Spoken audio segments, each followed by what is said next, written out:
अस्सलाम वालेकुम काश्तकार भाइयों, मैं आज आपसे गंदम और खादों से मुतल्लिक बात करूंगा कि गंदम को कौन कौन सी खादों की ज़रूरत होती है और कितनी मिकदार में ज़रूरत होती है, और कौन सी ज़मीन को कितनी खाद देनी चाहिए और कौन सी खाद ज़रूरी होती है।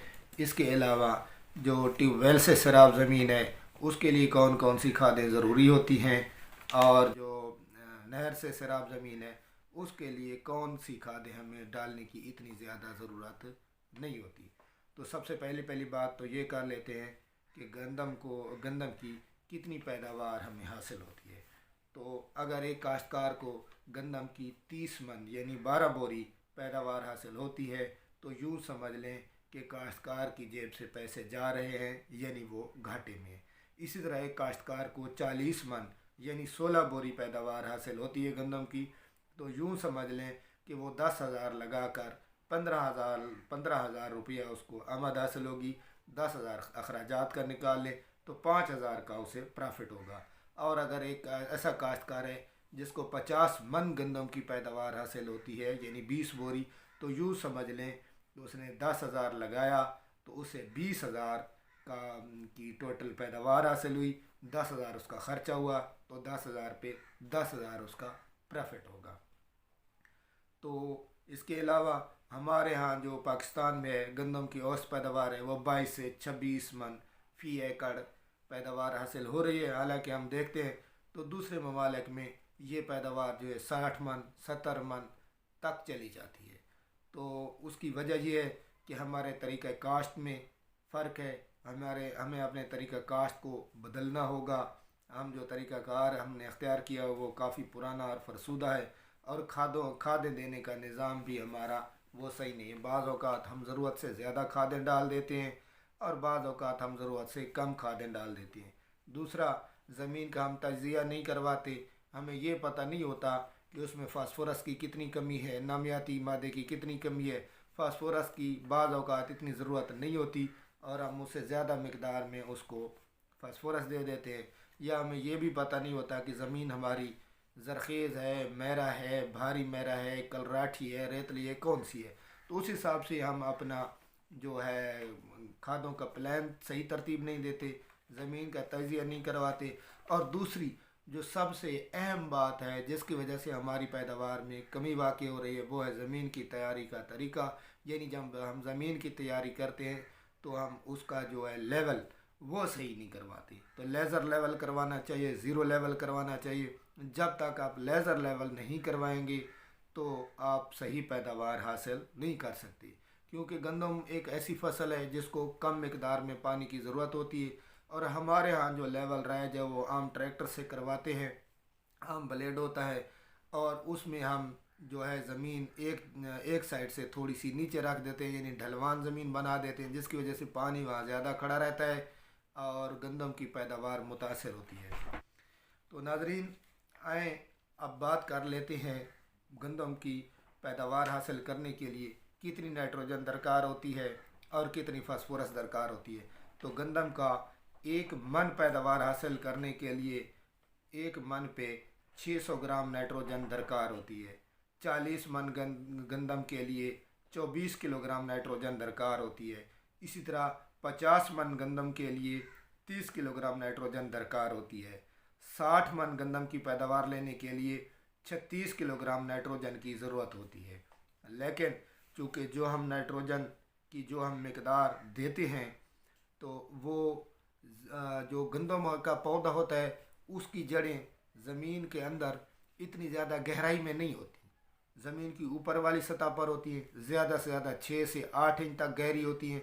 तो जब हम नाइट्रोजन की मकदार देते हैं तो कुछ नाइट्रोजन की मकदार तो फ़िज़ा में उड़ जाती है और कुछ पानी में हाल होकर पौधे की जड़ों से बहुत नीचे चली जाती है। इस वजह से नाइट्रोजन जो हम पौधे को देते हैं तो जितनी हम देते हैं ज़रूरी नहीं है कि सारी की सारी पौधा इस्तेमाल कर लेता है, तो कुछ ना कुछ मकदार में जो नाइट्रोजन की मकदार है वो ज़ाय हो जाती है। इसलिए हमें 2 से 3 गुना नाइट्रोजन की मकदार ज़्यादा देनी चाहिए ताकि पौधे को जो ज़रूरत है जितनी नाइट्रोजन वो उसको अवेलेबल हो।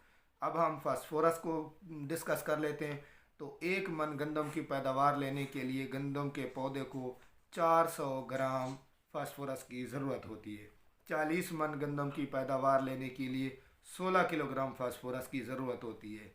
50 मन गंदम की पैदावार लेने के लिए 20 किलोग्राम फास्फोरस की ज़रूरत होती है।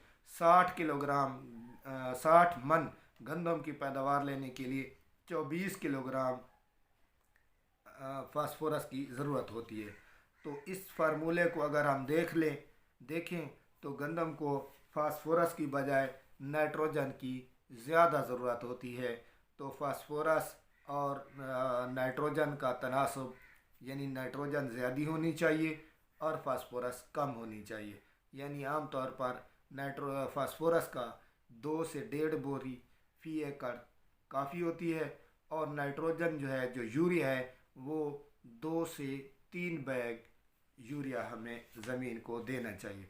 तो नाज़रीन, फास्फोरस की ये जो मिकदार मैंने ज़िक्र की है, तो ये जो फास्फोरस है वो डीएपी का जो 50 किलो का एक बैग होता है उसमें 23 किलोग्राम फास्फोरस होती है। इसी तरह जोरावर का जो एक बैग होता है उसमें 25 किलोग्राम फास्फोरस होती है। नाइट्रोफास का जिसको एनपीबी कहते हैं, सरसब्ज नाइट्रोफास, उसके एक बैग में 10 किलोग्राम फास्फोरस होती है। और इसी तरह सिंगल सुपर फास्फेट यानी एसएसपी में 9 किलोग्राम फास्फोरस मौजूद होती है। तो नाज़रीन, ऊपर मैंने बता दिया है कि 40 मन के लिए 16 किलोग्राम, 50 मन के लिए 20 किलोग्राम और 60 मन के लिए 24 किलोग्राम फास्फोरस दरकार होती है। और नीचे मुख्तलिफ़ खादों के एक बैग में मैंने नाइट्रोजन की फास्फोरस की मिकदार भी आपको बता दी है।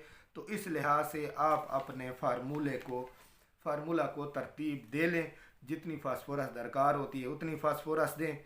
इससे आप गंदम की अच्छी पैदावार हासिल कर सकते हैं। नाज़रीन, आइए मैं आपको बताता हूँ कि गंदम की 80 मन पैदावार लेने के लिए नाइट्रोजन, फास्फोरस और कौन कौन सी चीज़ें चाहिए होंगी।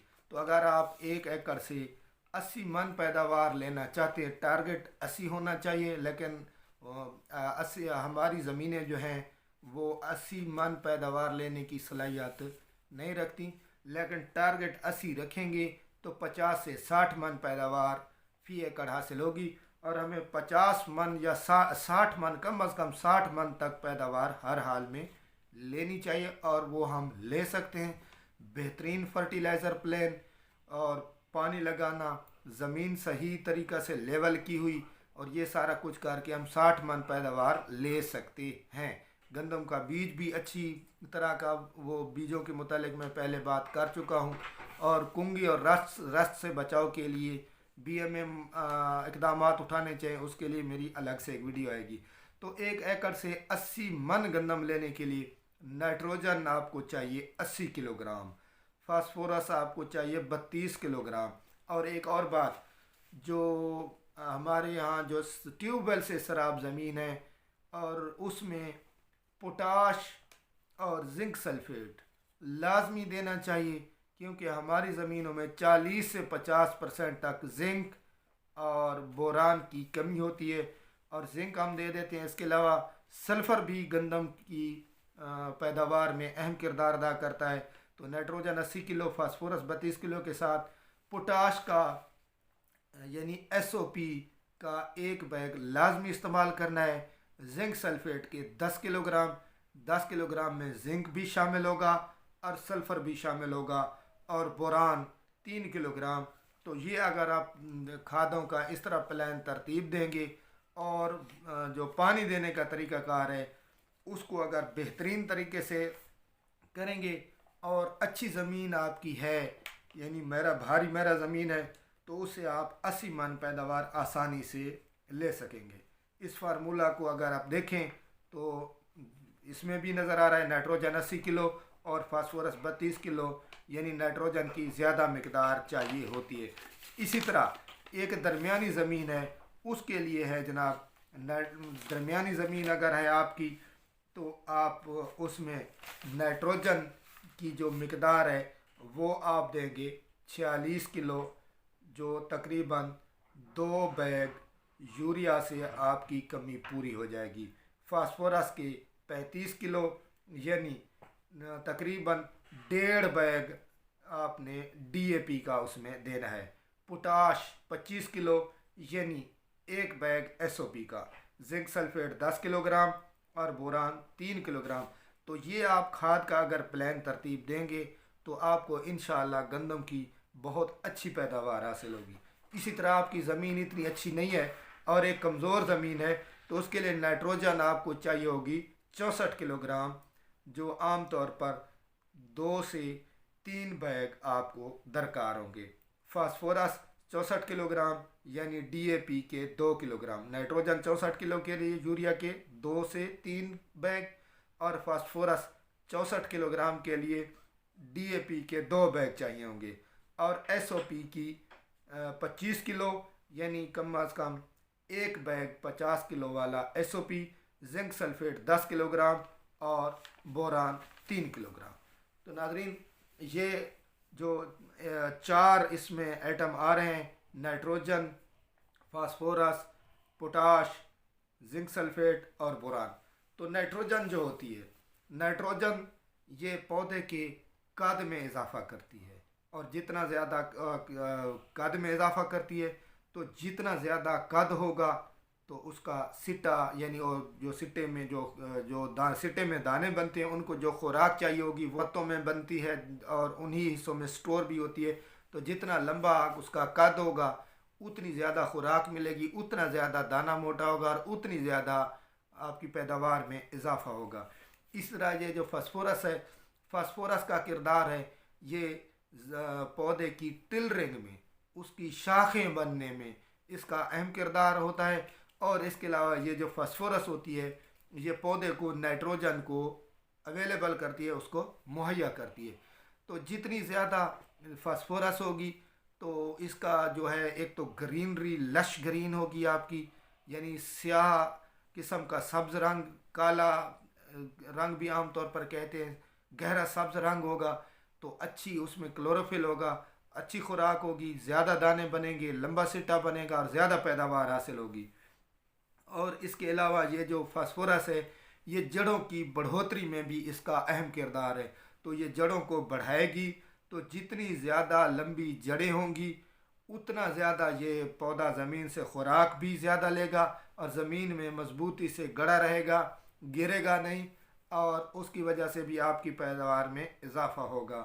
اور اس کے علاوہ ہماری زمینوں میں جو ہے وہ زنک اور بوران کی 40 سے 50% کمی ہے، لیکن یہ زنک سلفیٹ، زنک اور بوران عام طور پر دیا ہی نہیں جاتا۔ تو جو نہر سے سیراب زمینیں ہیں ان کو تو چلو پوٹاش، زنک سلفیٹ اور بوران کی اتنی ضرورت نہیں ہوتی، لیکن جو ٹیوب ویل سے سیراب ہونے والی زمینیں ہیں ان کو zinc sulphate, zinc, sulphur, boron کی اور پوٹاش کی بہت زیادہ ضرورت ہوتی ہے، کیونکہ وہ نمکیات والا پانی ہوتا ہے، اور نائٹروجن جو فضا میں اڑتی ہے وہ بھی نمکیات میں اضافے کا باعث بنتی ہے، اس لیے یہ پوٹاش اور زنک سلفیٹ اور بوران لازمی ڈالنے چاہیے۔ تو یہ جو زنک ہوتی ہے، زنک کو فاسفورس کے ساتھ ملا کر نہیں دینا چاہیے، زنک کو فلڈ کرنا چاہیے، اور اس کے علاوہ یہ جو بوران ہوتی ہے اس کو بھی یا زمین میں ڈی اے پی کے ساتھ ڈال دیں، بہتر تو یہ ہے کہ اس کو بعد میں دوسرے تیسرے پانی کے ساتھ اس کو فلڈ کریں، کیونکہ بوران جو ہوتی ہے وہ دانے کی موٹائی میں، دانے بننے میں اس کا اہم کردار ہوتا ہے۔ ناظرین، یہ تھی میری آج کی ویڈیو۔ تو اس طرح سے اس ویڈیو کی مدد سے آپ اپنی زمینوں کے لیے خود فیصلہ کریں آپ کی زمین کون سی ہے، اچھی ہے، ہلکی ہے، اور کتنی کھاد ڈال کر ہم کتنی پیداوار حاصل کر سکتے ہیں۔ اپنا بہت سا خیال رکھیے گا۔ اللہ حافظ۔